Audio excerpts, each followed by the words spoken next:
So what you're looking at, if you see that all the way on the other end, on the ceiling in the corner, you see the face of Nut and her hands. Notice the stars and the image between her hands. Remember I said the negative space holds imagery as well? It's the sycamore tree. You see it? In between her hands. All right, this is Nut. This is the sky. Okay, so you go through, see her body is all energy and stars. These are the nurturing nipples of the stars, the sky. We are being fed by the stars. Okay, so in the morning, she gives birth to the sun on a day cycle. And here, the sun is expressed the energy, the rays come down, and what you see underneath his face, which is Hathor, is a shrine, and you can even see that it shows you the polarity of the shrine itself.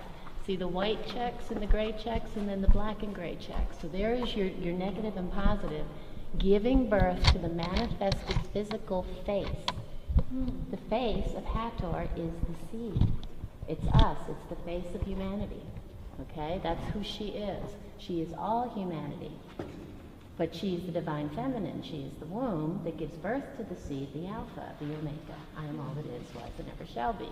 So you can see it's the manifestation of the physical world on the great year cycle, on the day cycle, and the yearly cycle. But now we're going to take a look at the astrology that you're seeing in just the annual cycle. If you look, you continue down past the face. What you see coming out of her legs, look at her the leg on the left. Do you see the image that is, it's not raised, it's imprinted, and that's the crab or the scarab, both representing Cancer. So we're moving out of Cancer. We are birthed into the physical, and this is on a great year in the age of Taurus, which rules the material desires, the physical desires. So do you see the crab? Okay. The scarab. I say crab or scarab because they both represent Cancer. It's our scarab Leo. And guess what? He has no wings. So we've fallen out of the age of Leo, and now we start the process of creating a hologram again. And so we work down through the Milky Way, and next you see the twins, the Gemini twins. And they are represented, see them?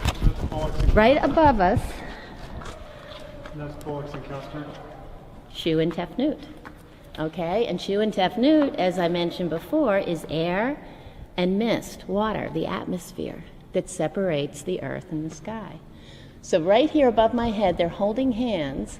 She is the lioness form, the divine feminine, and he has the single reed or feather on his head. He's air, she is mist, water, but they're the electromagnetic energy, electricity and magnetics of the atom to create the spark of life. So as we move from Gemini, we move right into the age of Taurus. This is where we literally fall into the dense material state, okay? And that's represented by the bull. So we can keep walking down, and you see Aries, the ram. See him? Now, there's a story being told as we go, and you can study this symbolism. Someday I want to come and stay in the village and just bring a mattress and look at the images, because you need to feel them as they are.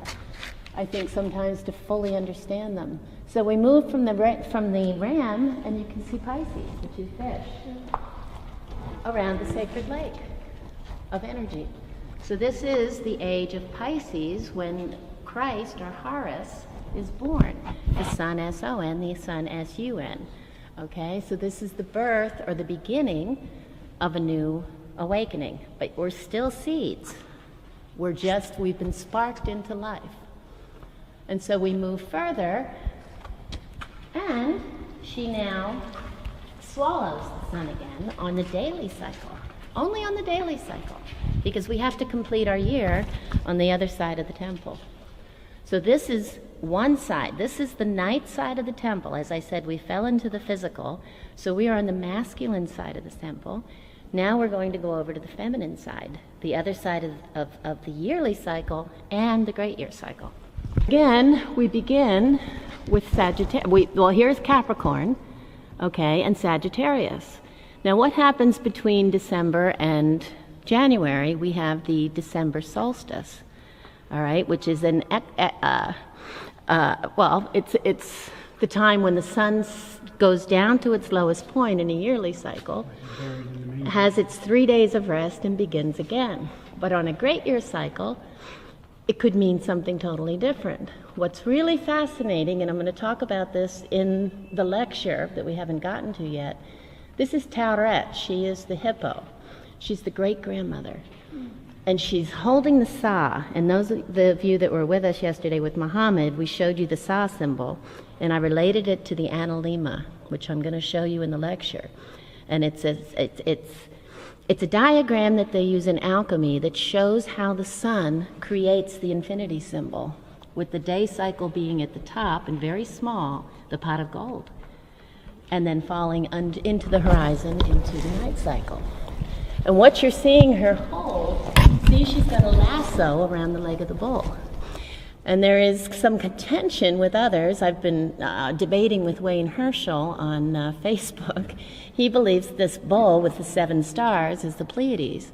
And I say that's a fractal mirror reflection, that this is actually the Big Dipper. This is the portal of our torus field of Earth, our vortex. It's the mouth where we are born into the physical and we rise through the spiritual. Always at the poles, of course. It's the vortex. And I'll show you again why I believe that catastrophe is cyclical. And it happens during these points. And she is holding on like a lasso. And if you count how many circles, we're looking at 5 stages, 5 cycles. The same 5 cycles of consciousness. So do we circle around for 5 times, and then does the axis go? And then come back up again. Because she's holding on. The analema goes away when the axis is straight up and down, when we're in perfection, 360 days. It disappears. It becomes one point in the sky. And then when we fall off our axis is when we start to see the analema form, which is what her device that she's holding on the ground, it's the birth of the physical. That only can happen when we fall off our axis. Otherwise, we're in a state of perfection, gnosis, knowing, we know all. So then we move, you can see on a yearly cycle, we move into Sagittarius. You see Scorpio. You see Libra, there's the scales, balance, so we find balance.